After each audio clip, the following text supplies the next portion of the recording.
Magandang araw po sa tanan, Luzon, Visayas, Mindanao. Magandang araw kung araw man, magandang gabi kung gabi man. Maayong hapon, Luzon, Visayas, Mindanao. Sa mga Bisaya, no, maayong hapon.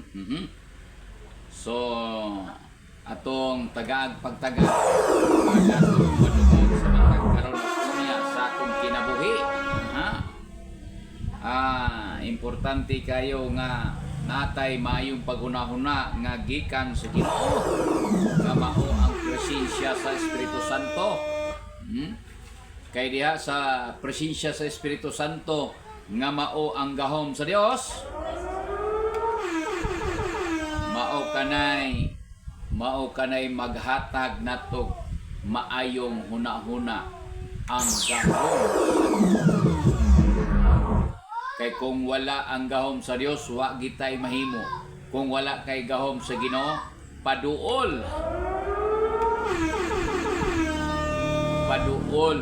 dito sa Dios, no? Wa man tay laing mahimo. Gawas sa Dios nga labing gamhanan, no? Gawas sa Dios nga labing gamhanan nga mo'y magpuyo sa tong kasing-kasing bakabaton kitag kalinaw. So, mga taong nanginahanglan og kalinaw, diha ta sa pulong sa Ginoo. Magbasa ta sa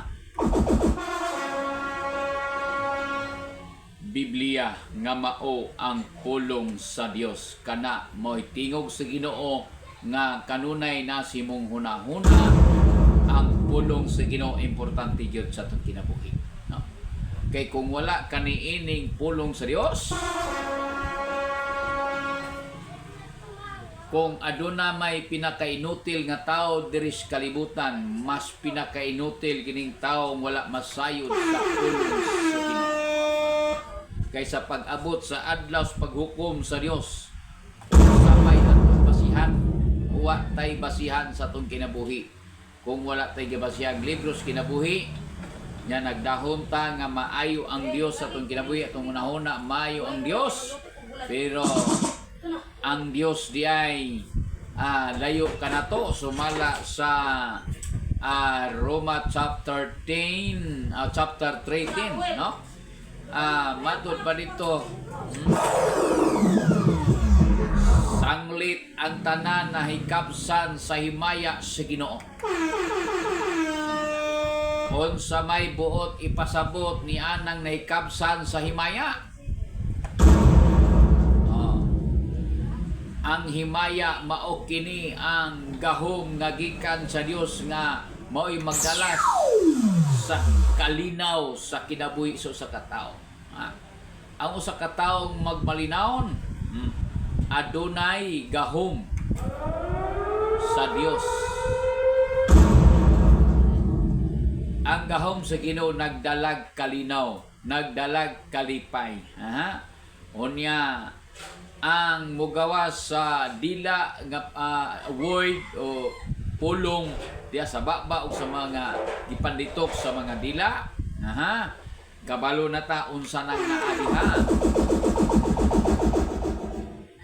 Unsay naadiha? Kon ang imong Ginoo mao ang Ginoo sa kalibutan,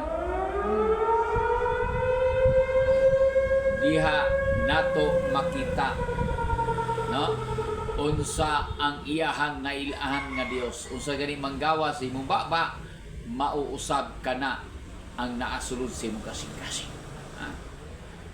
Pero kon kanunay gani ang pangalan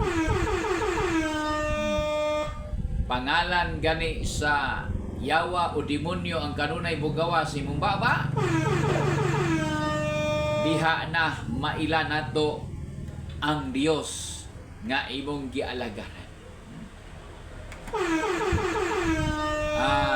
Pero kung pulong gani sa Ginoo ang mugawa sa imong baba, nya imong kinabuhi nagmalinaw, diha na nato maila nga kini siya usa ka tawong mahadlokon sa Ginoo.